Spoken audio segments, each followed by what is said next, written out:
Tenderness. From a father who must watch the slow wasting of his child's body.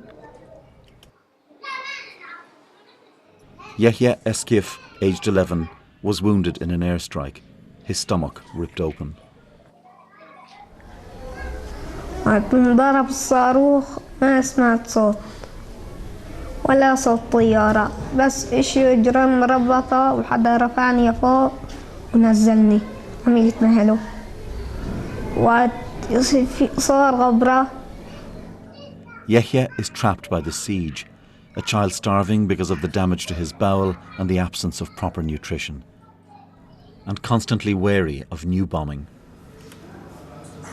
Hospitals have come under sustained attack. With only basic facilities, doctors struggle. And 7-year-old Aboud Al-Zayed suffers. Good boy, we're almost finished, the doctor says.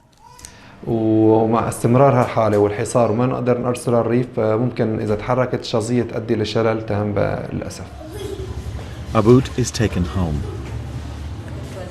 His grandmother wants to get him to Turkey. Listen to the sound of rockets landing before she speaks. بس بعدين بقى هلا بده يروح على تركيا طريق مقطوع يعني كل ما له صار في خطر على حياته. There's still an irrepressible longing for normality. Ahmed Fahan on the right is risking the walk to school with friends.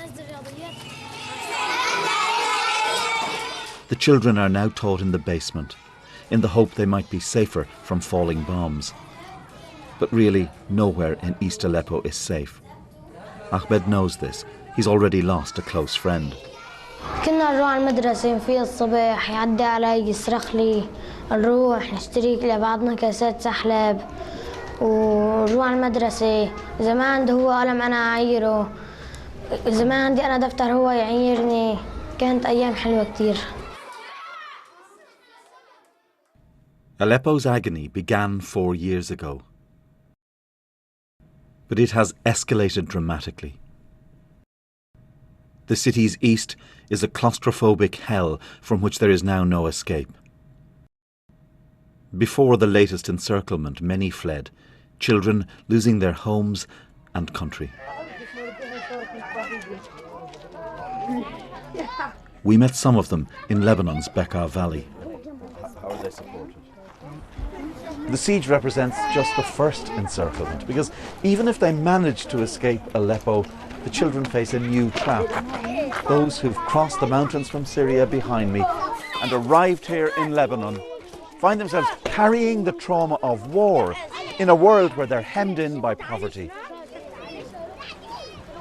Widad Fardowsi arrived from Aleppo 3 days ago, crossing the mountains by night on a mule with a severe heart condition, and now exhausted. She's joined her grandchildren who arrived with her son 2.5 years ago. Marwa is a cousin. Her father was killed by a sniper in Aleppo.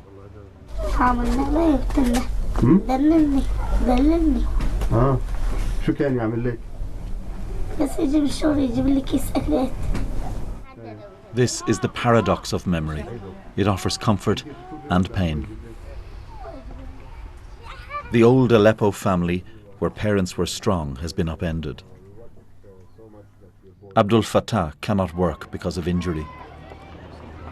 So his 14-year-old daughter Batul works in the fields all day, every day, to support the family.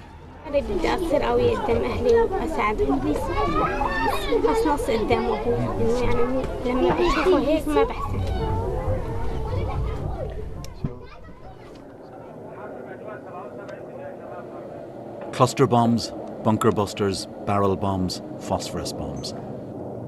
They've all been dropped here by the Syrian government and its Russian allies.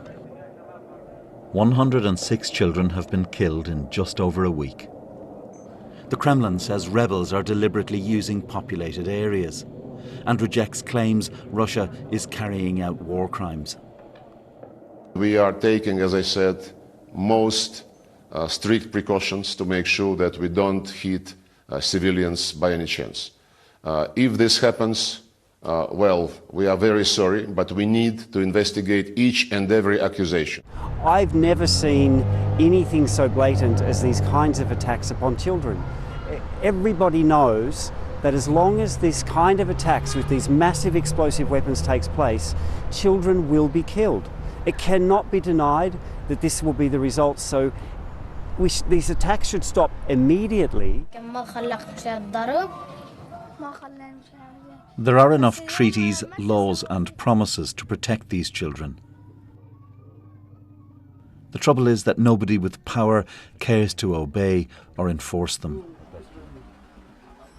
That is the tragedy of the children of Aleppo.